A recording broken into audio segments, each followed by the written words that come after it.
it's your time now. It's Mick and Ben. This is First Tuesdays. Thanks for being part of this, and that's it. Right?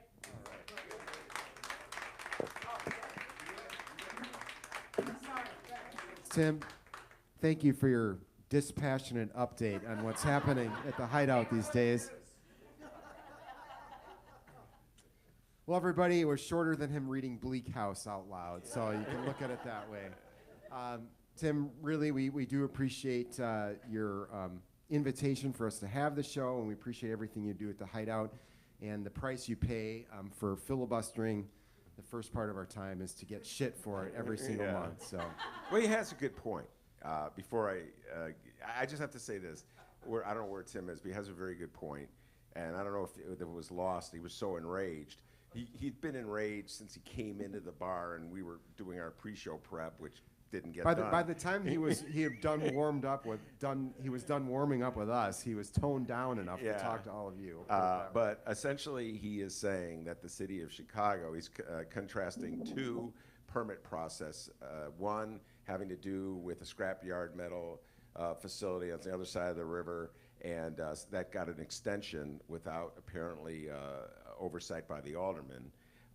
And this process of dedicating, first raising your taxes and then spending them to build Lincoln Yards, which presumably was governed by the local alderman. That's what he says. And so he does not believe either thing was true, if I could just boil down what Tim was saying. And I kind of agree with him, that the local alderman is now covering himself for an unpopular decision, pretending he didn't know about it.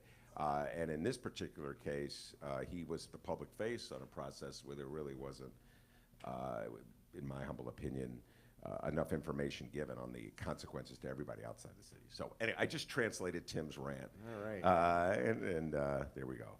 All right, so this is a different First Tuesday, and Mick and I have talked about doing this for a long time. Before the show began, somebody in this audience came up and very concerned, put his arm around me and said, if you're having trouble getting guests, I can help you out in that area. I have a lot of people I know, and I swear to God, it's not because we were having trouble getting guests. We've talked about this for a long time. Actually, when the show began, way back when in 2014, this is Tim's vision that we would sit up here and talk politics and interact with the audience, take questions, et cetera, and have you throw out topics. And, so we keep been talking about doing this forever and ever, and then we said, you know what? Let's do it for the July show. So that's... And by it, we mean specifically, instead of having some other person sitting with us, we're gonna offer our views of the world as we see it, and you guys are all our guests. So we're gonna have the conversation involving you, questions from you, your take on things from the get-go, and so thanks to all of you for coming out. It's at least cooler in here than it is outside, at least before Tim gets going. And so Ben, you and I, we were talking the other day about what a difference 8 years makes. About 8 years ago, you and I teamed up for a series of stories about reefer. And at the time, not many people around here were writing about marijuana, the policies around it, who was getting busted for it. As a matter of fact, when we were in the middle of doing a series about it, another journalist from a very well-respected publication in town joked to me one time at a press conference. He said, Mick Dumke, making the world safe for potheads. And that was sort of his view of things. Applause, sure. I do hope that's on my tombstone someday, but that was not what we were doing. It wasn't about potheads, but that was sort of the view of things. If you were writing about who was getting arrested for marijuana, if you were writing about raising the question of why we had these laws, why we're enforcing them, would the government ever get involved in legalizing marijuana, then it was, the insinuation was basically it was because you wanted to smoke higher quality weed yourself. Yeah. And I did have other people just come out and say that. Yeah. And, well, as I responded at the time, I got news for you. As a middle-class white guy, I can get pretty good weed if I want. That wasn't the issue. Yeah, no, I've been thinking a lot about the changes that have happened in Chicago and Illinois and contrasting that with what's the struggle to make a change in the national level, at least from my perspective, from a left of center perspective. So I'll just start talking about in Chicago and Illinois. I would have to say that in so many levels, Chicago and Illinois are drastically different places politically than they were when we started writing those reefer stories back in 2011, as early as 2014, or as recent as 2014, when Rahm began running for re-election, right after Pat Quinn was defeated.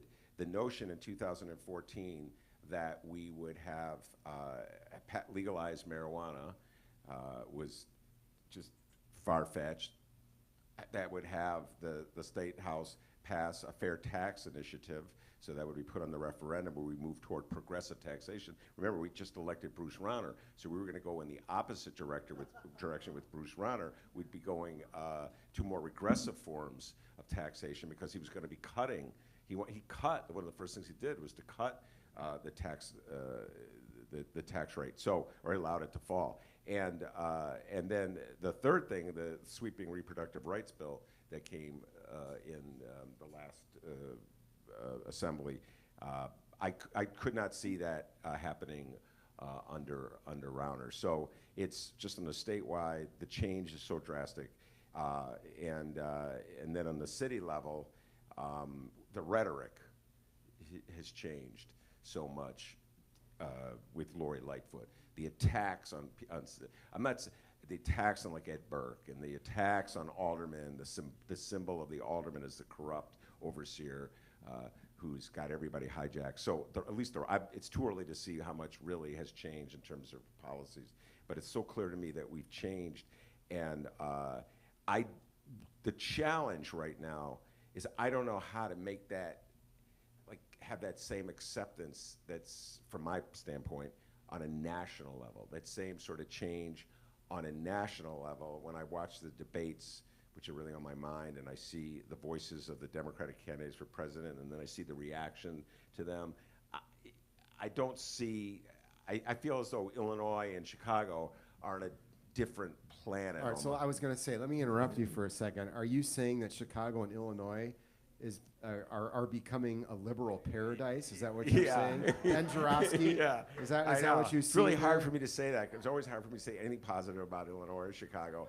But I almost am afraid to say it, Mick, because something's going to happen immediately. But, what can I say? What's happened? What, in your view, you've been following this stuff for a lot of years. Yeah. What has changed? You mean in Chicago and Illinois? Yeah. What's changed about the marijuana laws? What's changed? It's just let's start with Rauner came and went, or what? Let's start with marijuana.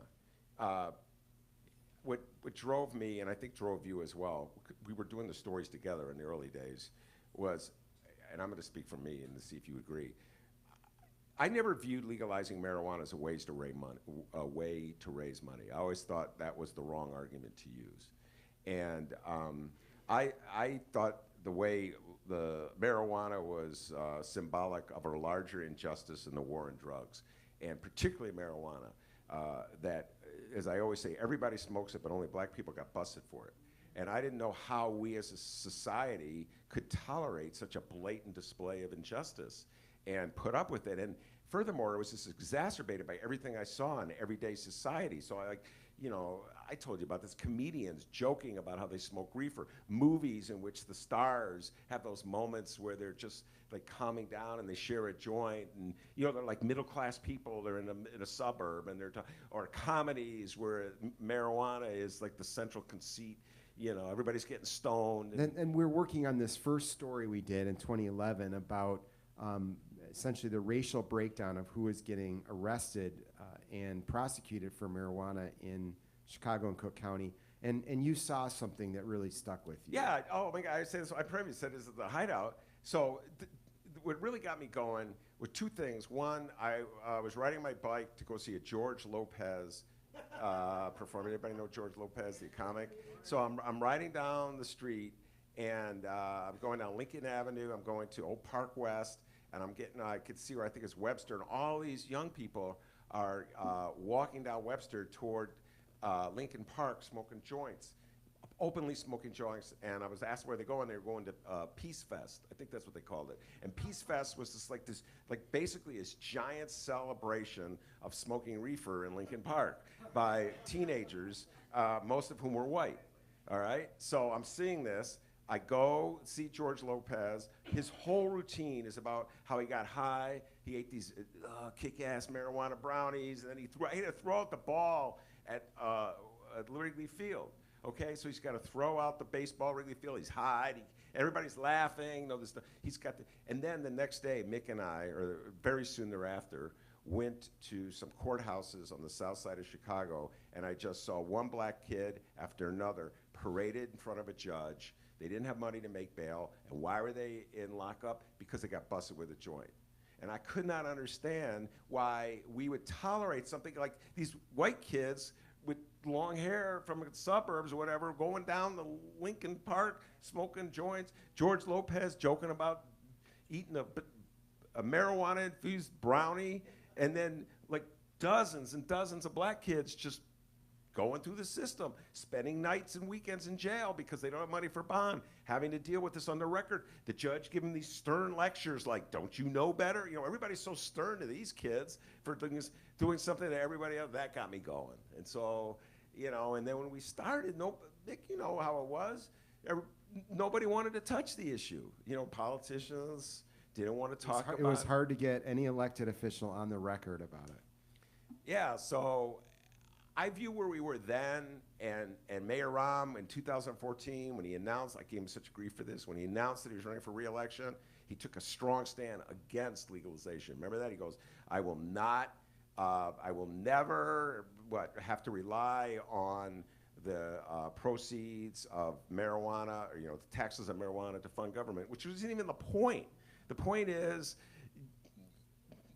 this is great injustice, this inconsistency, and we're spending a lot of money, millions of dollars a year on these low-level arrests. Well, I guess and we want to open this up for to people who are here, but what's your take? Why did things change? Just because Illinois is so broke? With marijuana, it was. I mean, I can contrast this. I'd love to talk about this later. Contrast this with national health care. This has been on my mind, national health care, but or gay marriage. But with marijuana, it was like a ball going down a hill. And everybody knew it was all bogus and bullshit. And everybody was kind of waiting for the first person to take that stand. And when lightning didn't strike and the first person didn't die, then everybody got emboldened. And then suddenly, you know, like Kelly Cassidy would come here to the Hideout, State Representative Kelly Cassidy, and say, well, we're thinking about this, da-da-da, and lightning bolt and shoot down and kill Kelly Cassidy, you know what I'm saying? So then everybody just kind of got emboldened, and then it became the one issue that all Democratic candidates for governor had to agree on. And I don't believe there was a Democratic candidate for governor. Look at Jacob Kaplan. Weren't they all for reefer? Yeah, every single one of them was for. So by then, you know, it was. By all for reefer, you mean for legalizing tax programs. Or as Kelly goes, Ben, it's cannabis, okay? So you're supposed to call it cannabis. That makes it sound less, I don't know, reefery. So. All right, let's pause here. Is there anybody here who, at this point in time, has misgivings about the way the legalization legislation or the program is being rolled out? Anybody here? My dealer does. All right. That's actually a legitimate point. He said my dealer has an opposition.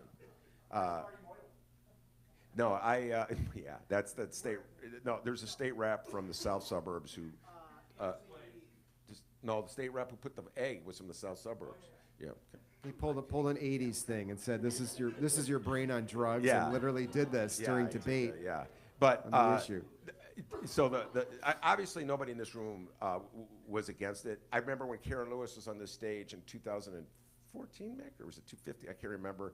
And somebody asked her about legalizing marijuana, and she said we should legalize it right now and use the proceeds to pay off our pension liabilities. And she got a big ovation from the Hideout crowd. So, Okay, I mean, so it's that's not happening, right? Yeah, right. No, it's not happening because. man, Frank. I told you, South Suburbs. Jay Kaplan knows him, right?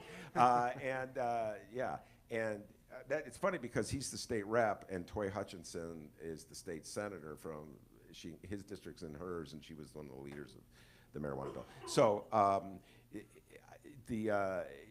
my feeling is that once Democrats realized that this was an issue that almost like the Hideout crowd was for, you get what I'm saying? If I'm using the Hideout crowd as a symbolic of a larger constituency, then they were emboldened. I think they got emboldened because they need money. I think that's the main thing, and they threw in the social justice stuff, the disparities, as a sweetener to get more people on board, and I think it's all about money. We'll see how much actually comes in. We'll see how it filters out. I just had Susanna. And to Kevin's point about the neighborhood pot dealer, Cranes had an interesting story about that this week. They interviewed one guy who has been a marijuana dealer for a while, and he thinks he's going to be able to compete with the state prices.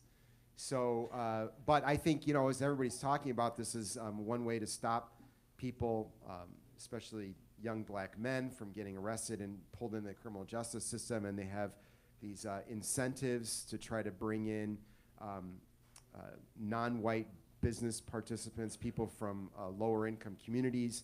I think that is, it's like every other, before the drug trade, it was illegal gambling. There's always been some sort of illegal racket that sustained neighborhoods where mainstream businesses weren't willing to go in and operate.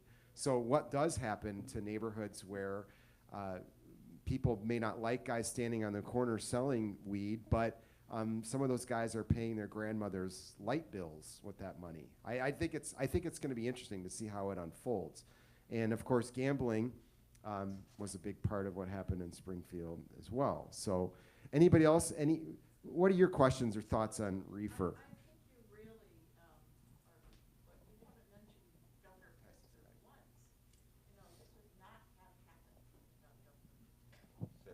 It would not have happened without Governor Pritzker. It would not have happened.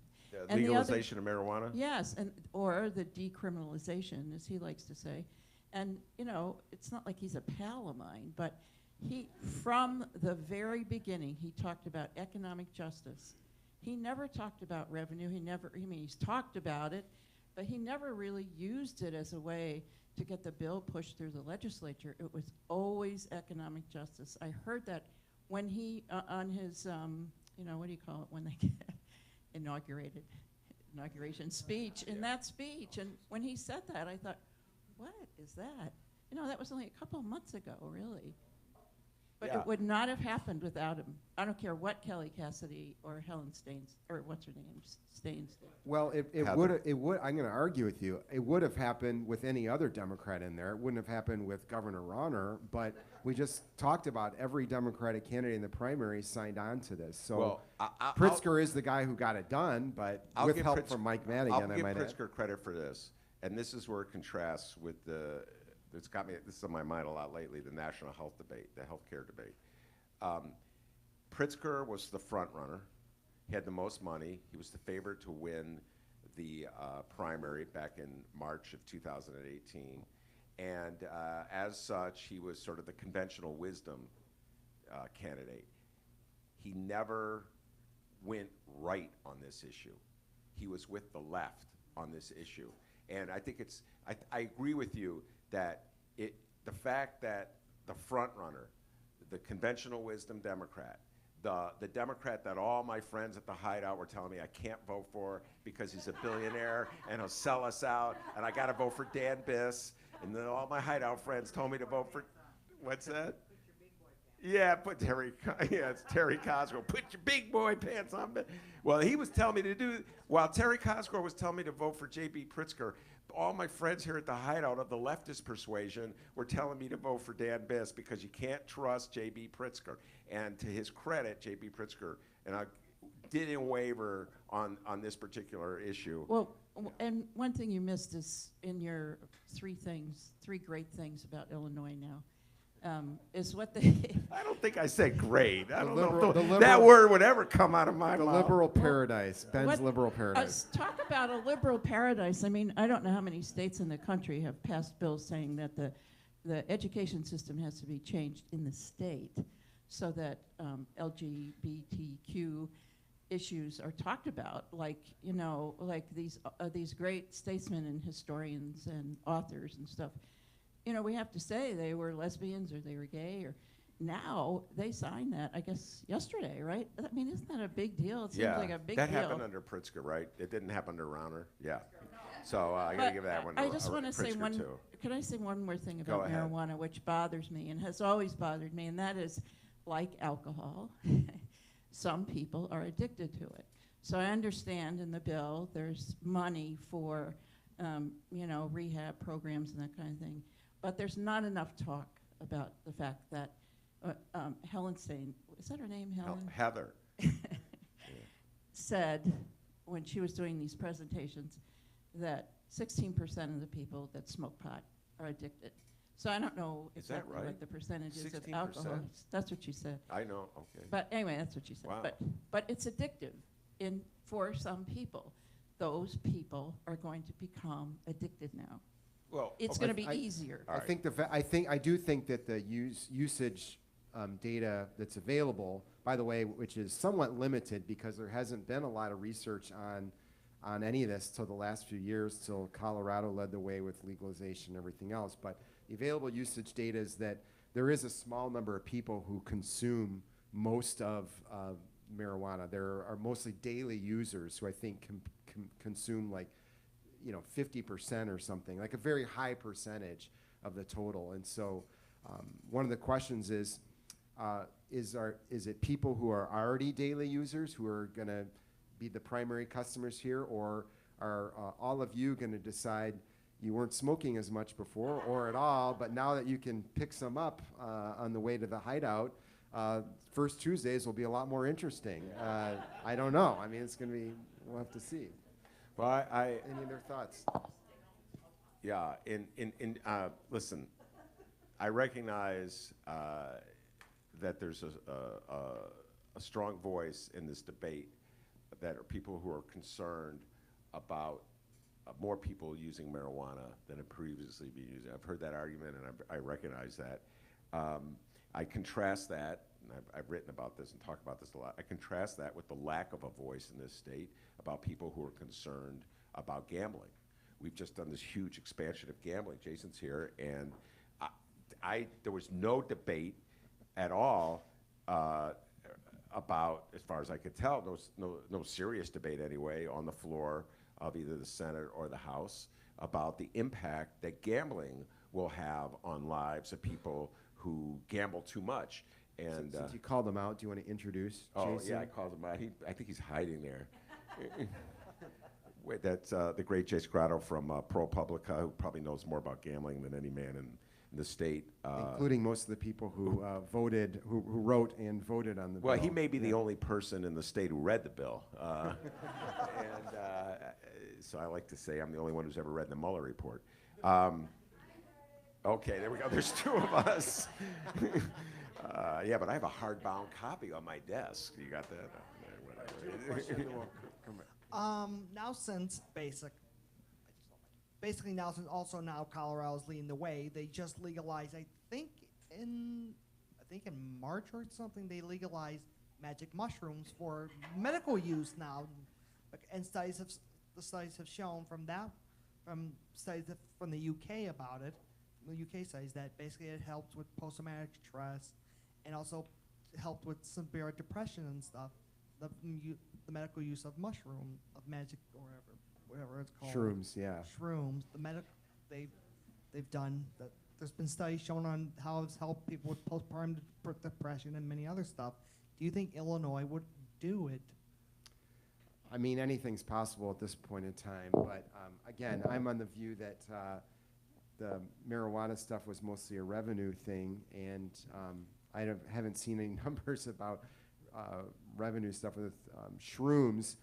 The other thing is that Colorado did this, I believe, by ballot initiative. So again, as you most of you have probably read, if not all of you, Illinois is the first state to implement marijuana legalization program through the legislative process rather than a ballot initiative initially.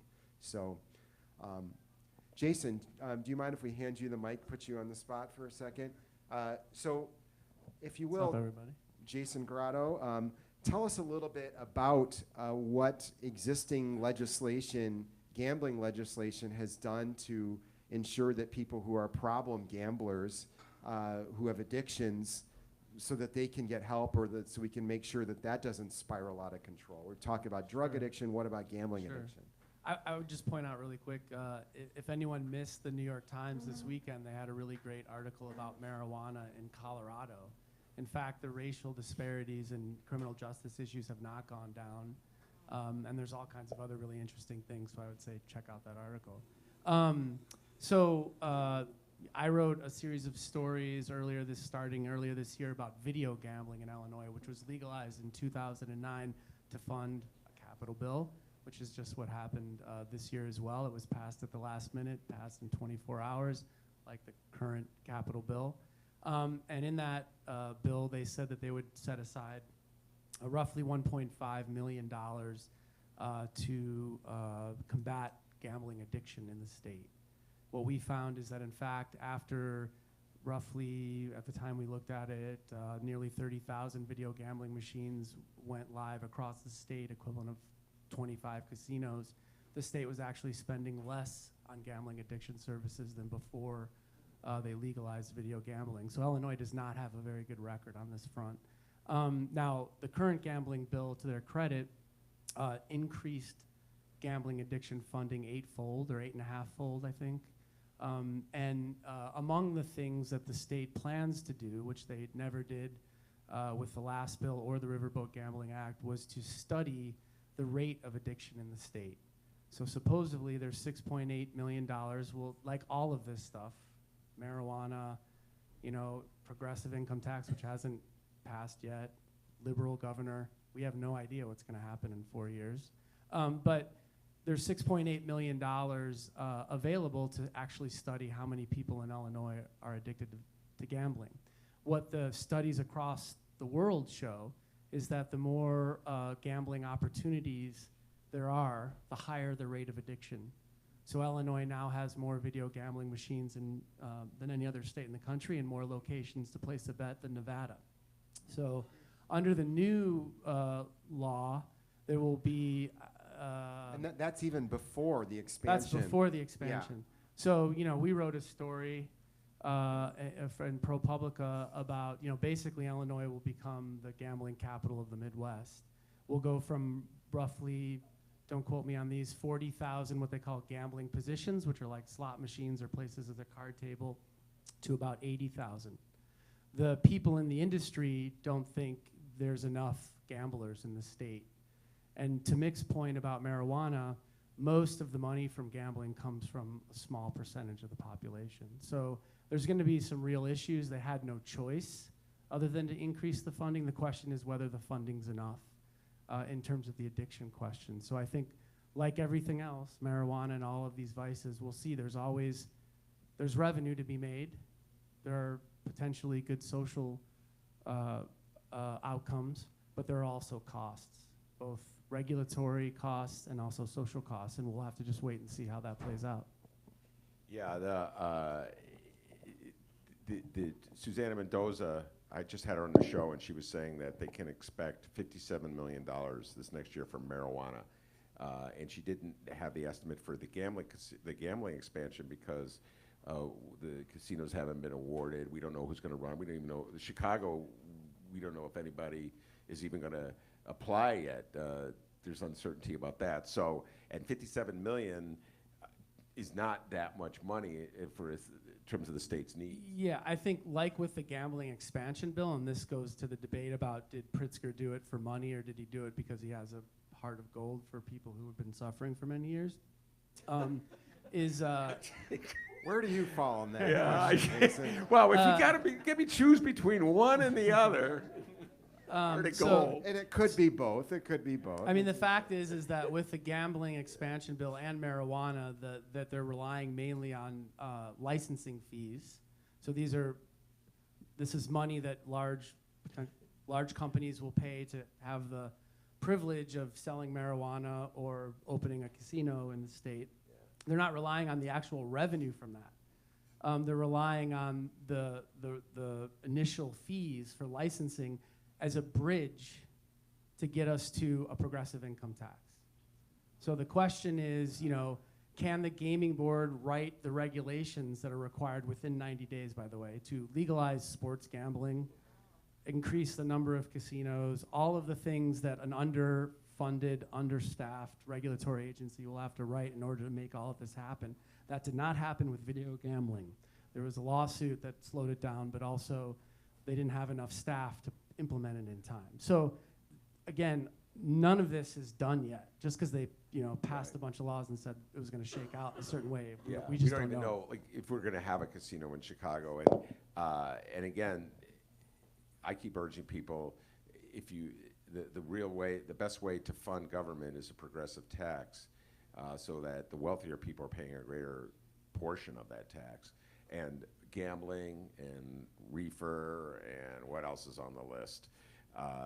They're all regressive. Cigarette taxes. They're all regressive taxes. Gas. Yeah, gas tax, regressive tax. It falls the same on whoever uses it.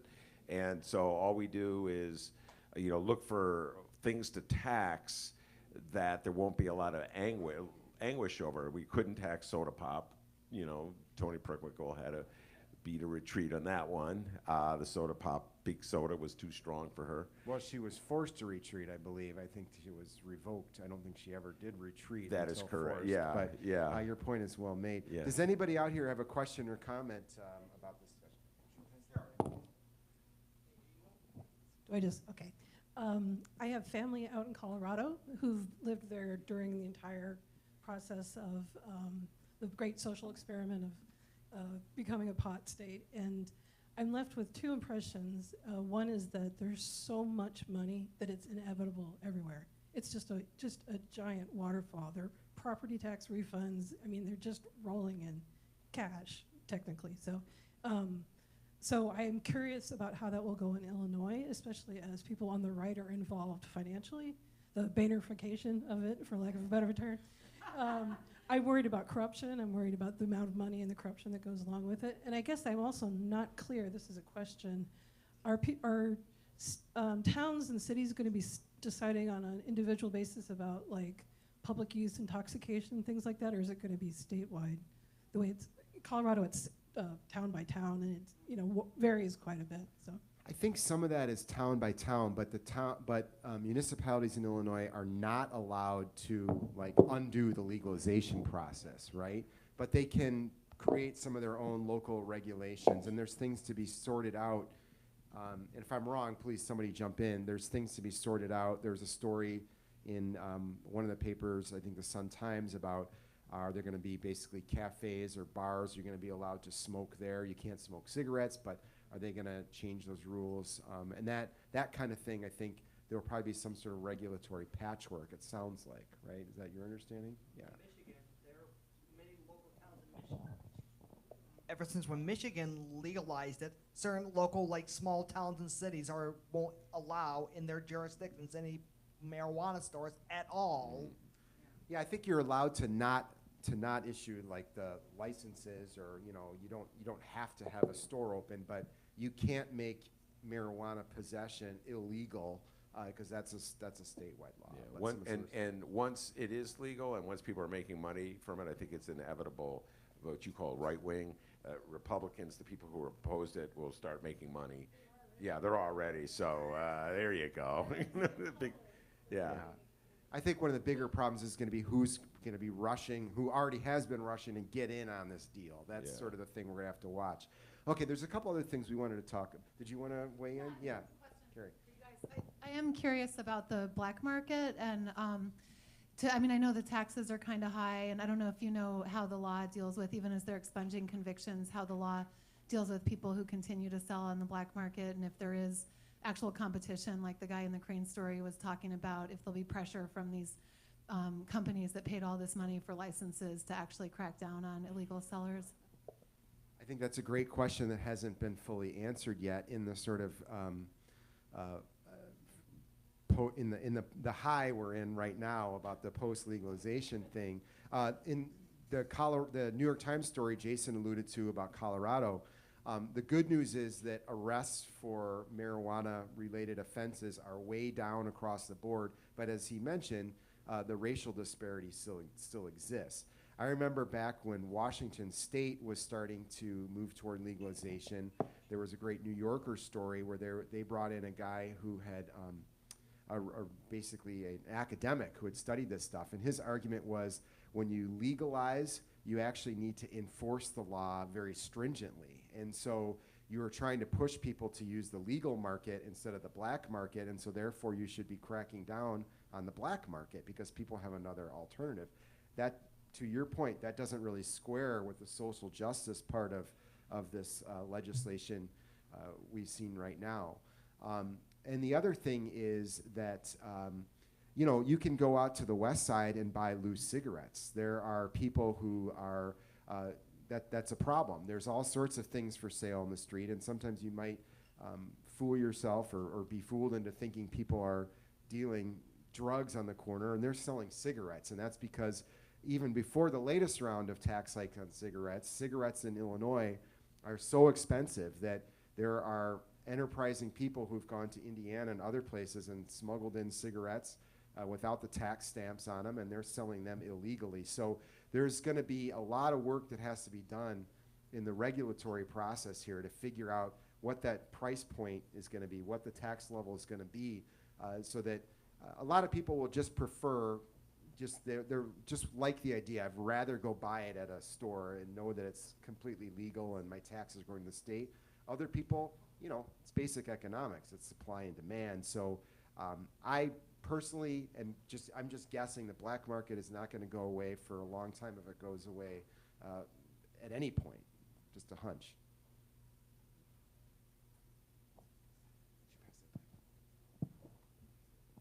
So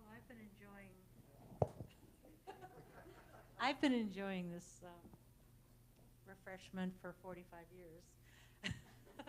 I only quit when I read a book called The New Jim Crow, and I thought how unfair it was for black people to have a different law than I have.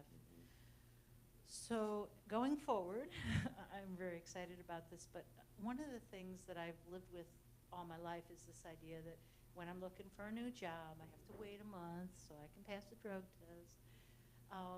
But that seems awfully unfair for driving. So I'm hoping they're coming up with something that will be like, 24 hours and you're clean, that kind of thing.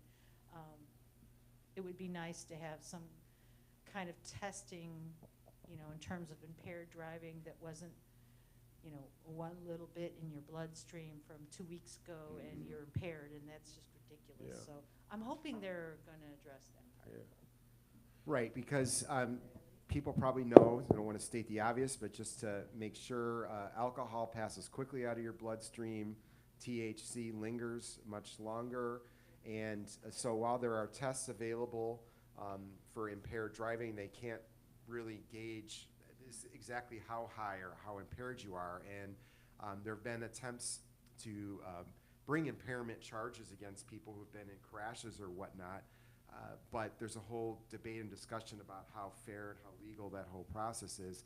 I believe, again, the New York Times article found that traffic crashes had gone up, some hospitalizations had gone up, but not as much as people had expected.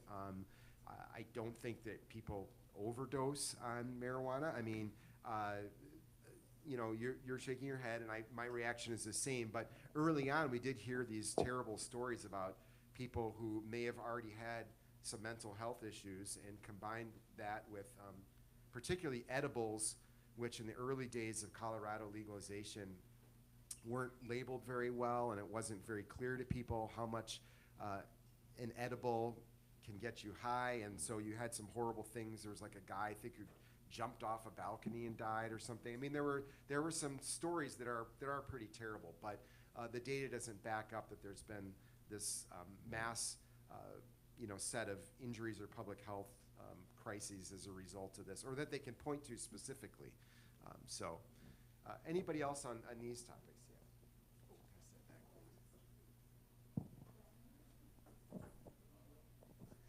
This is a bigger picture question about what just happened in state government over the last 4 months. In terms of our new governor and in terms of the new legislators that came in, are you both surprised at how much our new governor and the legislators were able to get done in terms of liberal policies? So were you surprised? What do you think were the key factors in the ability to pass really groundbreaking legislation?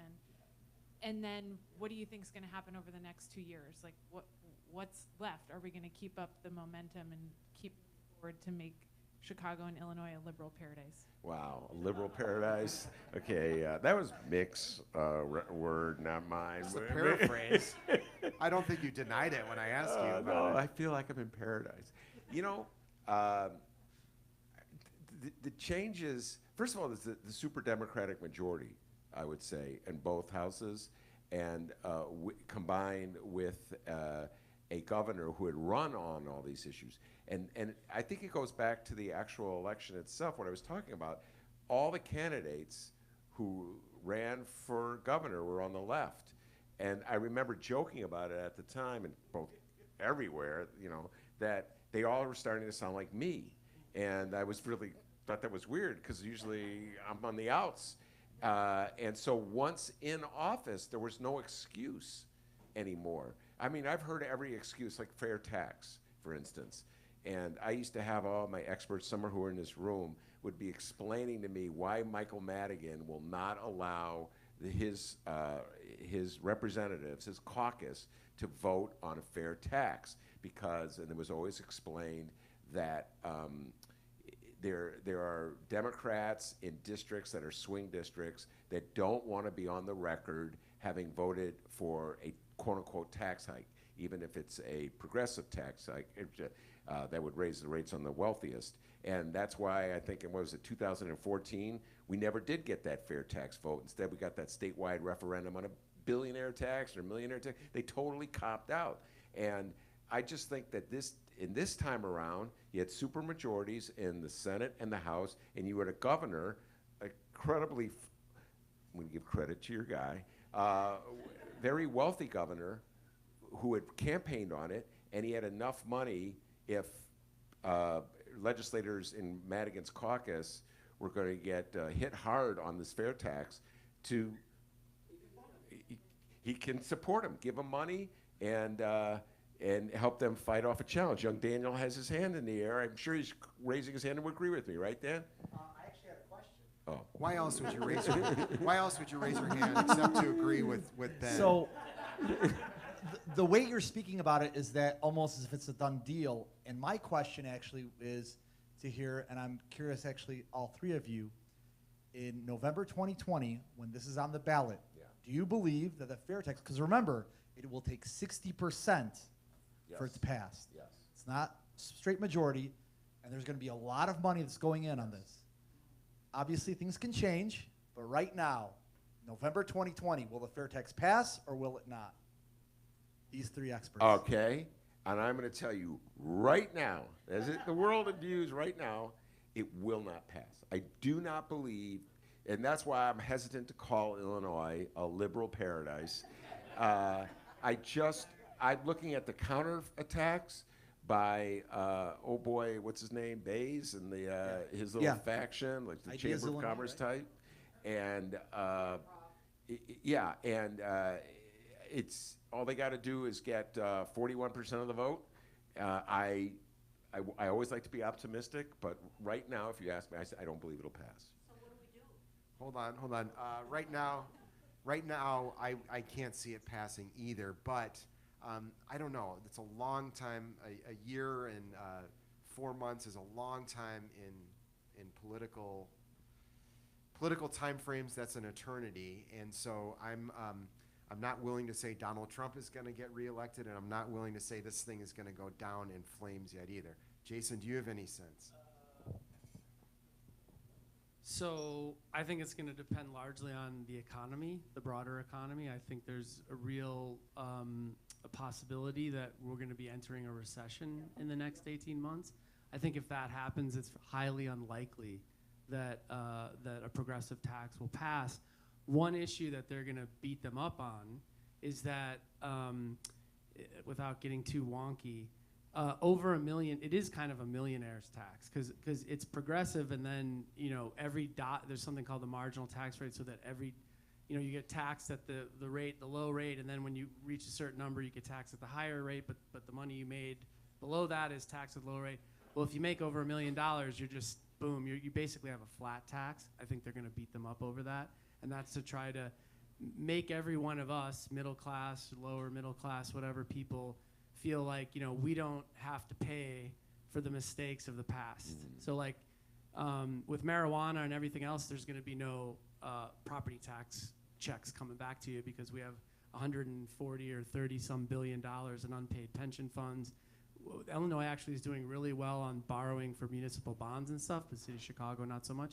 But anyway, I think it's highly unlikely if the economy falls. I think if the economy does pretty good, there's a chance it could pass. We desperately need it. I wish it were structured a little differently. Yeah. So if the economy's sailing, That's where Daniel Biss might have been right.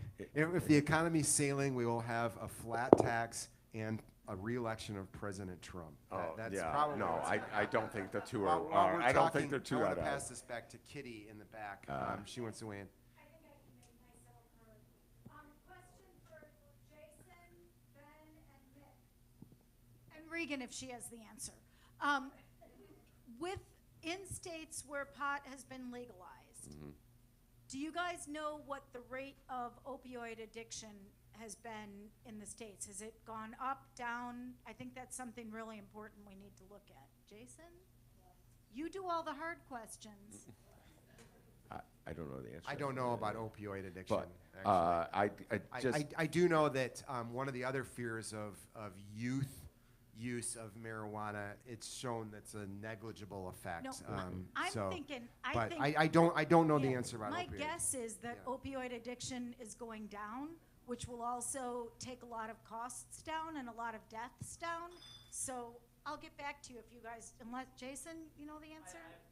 Okay. I think that I also think that early studies, drunk driving accidents went down. So I don't know.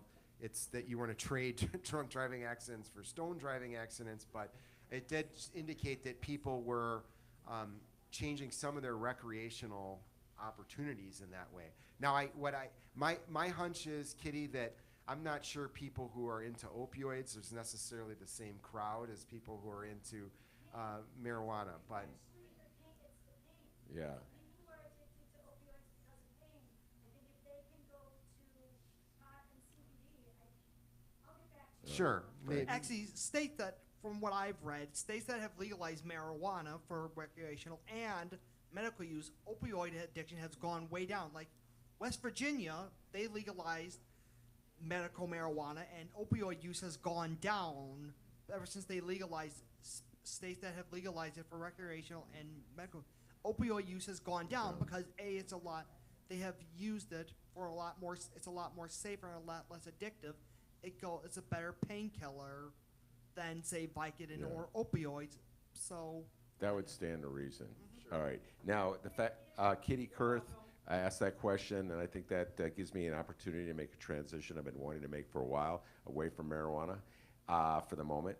And that has to do with the presidential debates. I'm utterly obsessed with the campaign. Surprised it's taken me this long to get around to this. And I watched those debates very carefully and very closely. And the reason I think of Kitty Kurth at this moment is because I may be the only person in this room other than Kitty Kurth who really appreciates the fact that Marianne Williamson was on that stage. Kevin Lampy does too. And so, Kitty, I have to say that. I've been getting a lot of abuse from my friends of the Dem persuasion who feel as though Marianne Williamson is delivering the campaign to Donald Trump. My friends of the Dem persuasion say that also about anybody who speaks Spanish at a debate, anybody who calls for a single-payer health care, at a debate, or anybody who talks about the need to control climate change in this country. So Marianne Williamson's in good company. No one is yet delivering the election to Donald Trump. The election is in November of 2020. Only the nerds in this room are following the primaries right now, which are months away, okay? Anyway, that's my take. First of all, as I was saying to Tim Tutton earlier, 20 candidates, 20 voices against Trump. Let's hear all their ideas. Let's take all the best ideas from all the candidates. Climate change, Jay Inslee. Gun control, Eric Swalwell. I'm attracted to Marianne Williamson for three things. The Department of Peace, which operates both internationally to engage us in the world again, to spend money on peace so that we don't have to spend as much money on bullets, to infuse the State Department.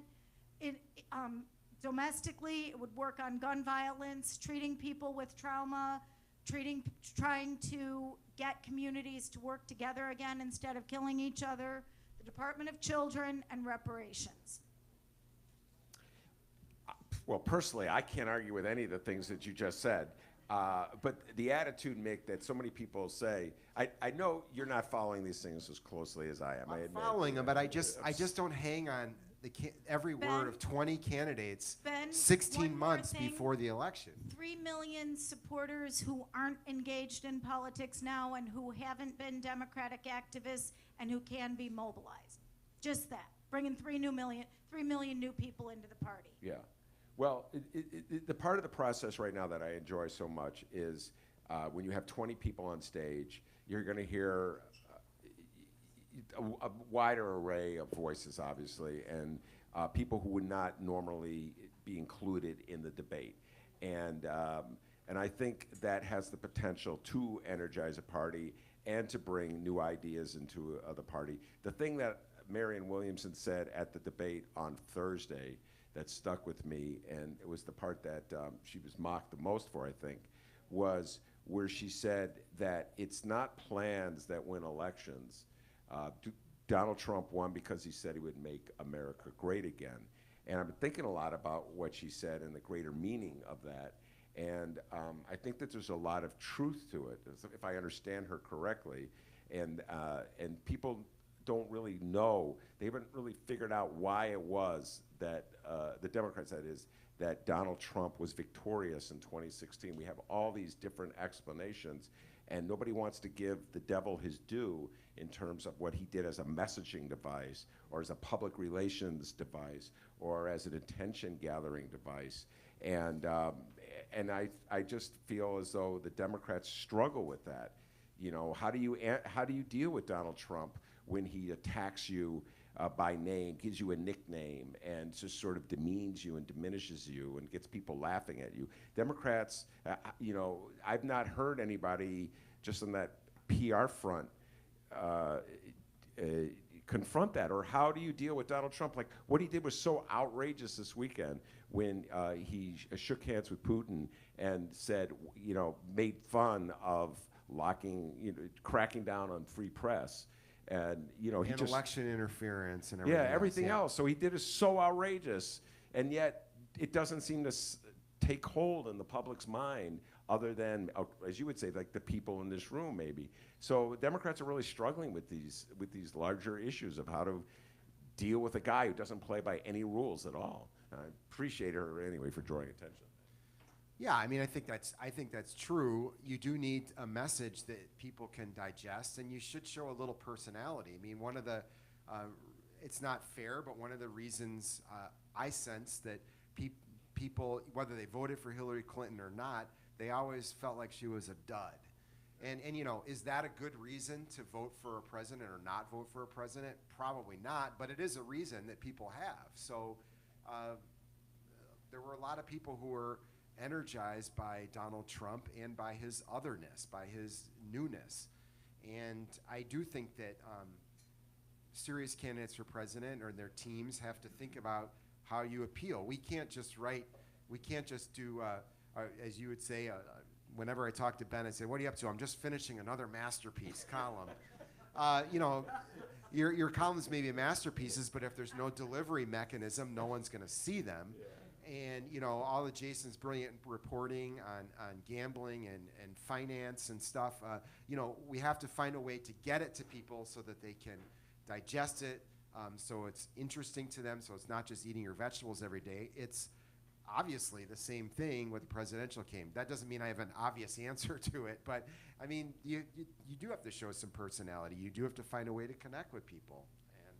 And so they're all testing out all sorts of things about what's going to stick right now. I mean, that is the interesting part of this in terms of panicking over who's polling versus Trump or what issues they're taking on. Are they showing themselves too liberal? I mean, every primary, the Democrats go liberal and the Republicans go to the right. And then, in theory, they move a little bit closer to the center in the general election. In theory, they didn't do that last time. Trump didn't move to the center. He hasn't even made any attempt to move to the center. And this is another thing that Democrats struggle with. Like this notion that there's a moral equivalency between Donald Trump's position and a Democratic position. I see this with the abortion argument all the time.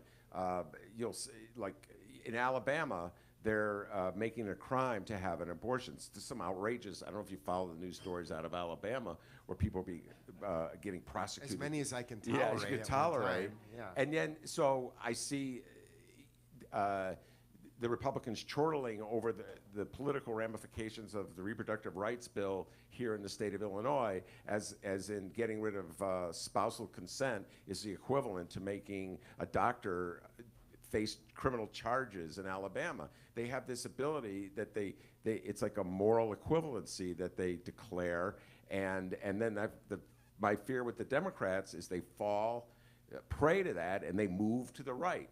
And they always say, well, no, I've been mischaracterized. I'm not really that liberal. And then there goes spousal consent out the window, you know, because you want to prove that you're not as liberal as the Republicans are saying you are. This point I do agree with you on, in the sense that I think that too often in presidential elections, Democrats let Republicans establish the rules of the contest instead of doing their own thing. I mean, what Donald Trump did is he just said fuck it to all the rules and played by his own set of rules. Everyone dismissed him, but he played by his own set of rules, and there's a certain large portion of people who admired that for reasons that are probably a mystery to many of us in this room. A lot of people admired the fact that he played by his own rules, and Hillary Clinton, they felt like, was just saying what people wanted her or expected her to say. That's probably an unfair characterization, but a lot of people saw it that way. And so I think whoever the Democratic nominee or the leaders are going to be, they're going to have to show that they are their own people. They're going to have to show they're connected in some way, but they're also doing their thing. Every failed presidential candidate is someone who's trying to copy something, whether it's, you know, Mitt Romney being some milquetoast, you know, trying to show that he's some sort of centrist. In the end, that, you know, his own party didn't like that. People are like, well, we already have a guy who's center left. Why would we go center right? I mean, you have to show you're different and that you're appealing at the same time. Hard thing to do, but I just think that the Trump factor is that he just said to hell with it and did whatever he wanted.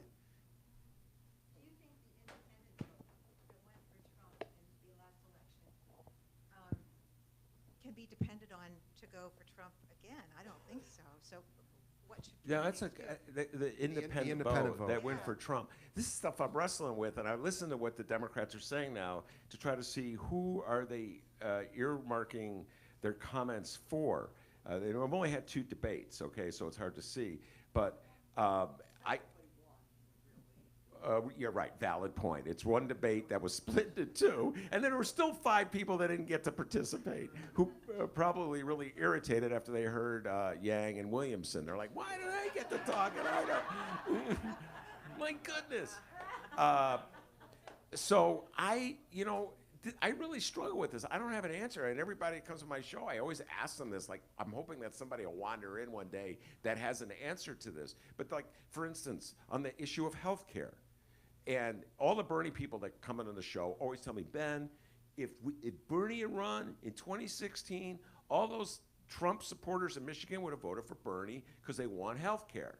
All right? So I'm now watching this national debate, and I want a health care plan. And some experts, some people, they're not expert people, I get these arguments with some people, including some people in this room, who tell me that if the Democrats push too hard for a single-payer plan, they'll upset people who like their private insurance. All right, you can just say it. I said that. Some other people have said it too. And I'm like, who likes their private insurance? I need to find somebody. Nobody likes it, but nobody wants to be without insurance. Yeah, so that gets to a messaging thing.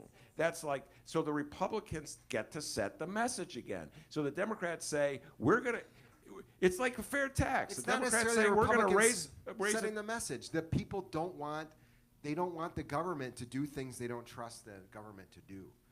I mean, that's the bottom line. People don't want the government to do everything. Well, but then I think that's part of a very effective Republican message, and it comes back to the fair tax. You could tell people that, and we could show people that this fair tax will only raise the rates on the wealthiest people, and the Republican messaging will be, it's a middle-class tax, and then you get voters who go, well, yeah, I don't want to raise taxes. That's a different issue. It's a different issue. I mean, a tax on millionaires is a different issue from a health care plan that lots of middle-class people have. They can't stand it because they don't like the bureaucracy. They call somebody, they're on hold the whole time. You have to jump through hoops, you're overcharged for your co-pays. Everybody hates all that shit, but they can't imagine life with nothing. And they can't imagine like they go to the DMV to get their driver's license, you gotta wait in line. It's like, I don't want that for my health care. So I just think I think the DMV is more efficient than 90% of the private health players. It's gotten a lot better. Oh my God! You go to the express line downtown. I challenge anybody to tell me a doctor's office. Where's Secretary? All right, Ben. How well are the roads paved? Okay. Go ahead. So a long time ago, you talked about Mike Madigan back when you started talking about progressive taxes before we went to national He's always politics. lurking back there I know. somewhere. So I just want you to go back there for a minute. There was Okay. a story yesterday or the day before in the Tribune about Mike Madigan and the shenanigans that are going on with Yes. this lawsuit. And so do you have any more information, or what do you think is going to happen, or is anything ever going to happen to Mike Madigan? Okay. Mick and I were talking about this. Is one of our favorite topics. Something's going to happen to him that happens to all of us eventually. Yeah. But In the near I don't know future. when. I don't know if everybody knows what she's alluding to, but the question, I believe it's the lawsuit that Gonzalez filed, and this is a candidate who ran against Michael Madigan in the Democratic Party in 2016. And in that race, there were, I think, 2 other candidates on the ballot. And Gonzalez has filed a suit challenging, accusing Madigan of putting those candidates into the race to siphon votes off of him, and they had Hispanic names, so it would confuse the voters. All right. My attitude is, based on everything I've read in the Tribune, that they are absolutely correct. Michael Madigan's political operators put those 2 candidates on the ballot. I don't think there's any doubt in that. Michael Madigan's political operation has such a low regard for the intelligence of voters in the 30th state representative district that they figured that there were some voters who would vote for any Hispanic name thinking that was the main guy running against Madigan. So it's really like they don't have a lot of respect for voters in the 30th district. Having said all that, I do not know what is illegal about that. I don't know why this is a legitimate federal lawsuit. I don't know why the Chicago Tribune is so upset, other than they just hate Michael Madigan for all the reasons I kind of like Michael Madigan. So if the Tribune's here, I'm over here. And so by the way, Mick, this is one you of the actually agree with me on this. I do. First of all, this is one of the oldest tricks in the books. A number of years ago, I believe Congressman Jesse Jackson Jr. was challenged by a guy put up by the Shaw Brothers. Who was named like Jesse. If he's Jesse L. Jackson Jr., it was like Jesse T. Jackson was on the ballot. So it was like, that wasn't just like a similar ethnic name. It was like the same name on the ballot to try to confuse people. It's one of the oldest tricks on the book. You could say it's dirty politics in some way. Instead of going on and winning the election, quote unquote, fair and square, you have to resort to this trickery. That said, I don't know, Ben. I don't think either of us are very sympathetic to this lawsuit. Are you sympathetic to the lawsuit? I just want to see somebody take Michael Madigan down a peg or make him be accountable for something. Well, I actually Fine, think but a lawsuit after you lost the election, I don't know. It seems like weak tea to me. I don't know. Who didn't campaign? Michael Madigan? Gonzalez? Oh, yeah. Well, he was backed by some right-wing money out there. Oh, Kitty Kurth. That's my connection to Jason Gonzalez. Many months.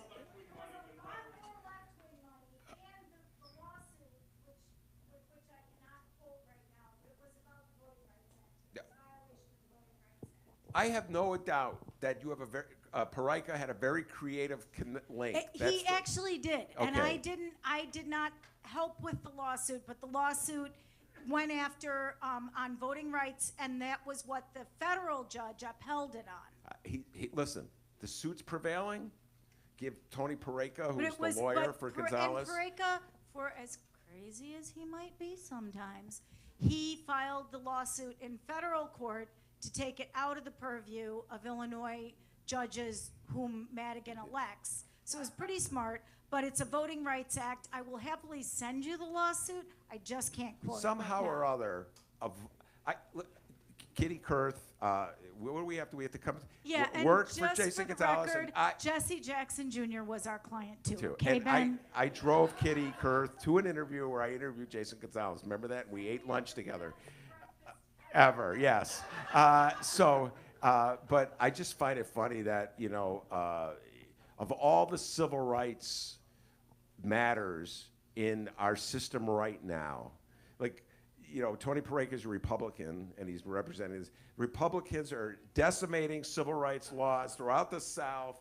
They're making it easier to kick people off the ballots. Kick voters off the ballots.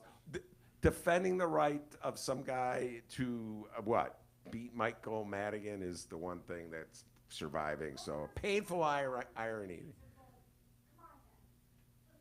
Well, Okay, they do, like but I people said. in the ward like Mike Madigan. He delivers for them. So, that's the central issue is that you have the district, I should say, you have one House district where the voters are, let's just assume that I'm right for 1 second, are happy with their elected representative because he's the most powerful person in the state and he delivers things for them and their community. And that person, by be a result of seniority and guile and experience and knowing how the system works, controls the operation. And so you have a group of people who you can understand perhaps why they're happy, but because of their happiness, this one person has a control over state government. Now, I did want to ask, you were saying no when I said that Jason Gonzalez is backed by right money. How am I wrong? Because he was backed by... Well, there was some other group who you had to look... All right, fine. He had an IE who was paying to support him that was backed by Bruce Rauner and others. What's an IE? Independent Expenditure Committee, a super PAC. A super PAC. Well, I never said you were a tool of the right wing. I said he had money. I said he got right wing money. Yeah. I changed my statement. Maybe he didn't get right wing money. He was supported by right wing money. All right. Go ahead. Fine. Fair enough. He still was supported by right money. Okay.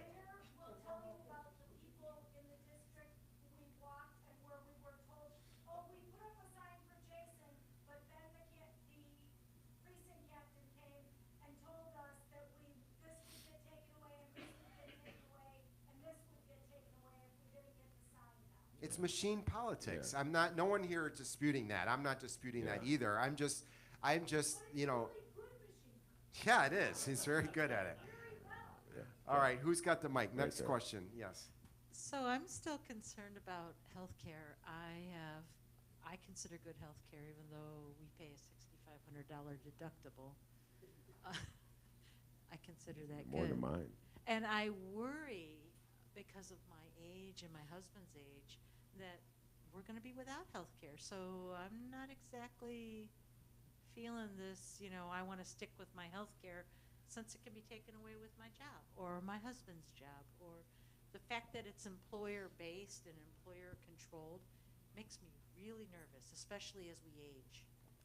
My argument about this isn't that your health care plan is great, or that it will never disappear, or that people don't want something better, especially people who don't have much health care or any health care at all.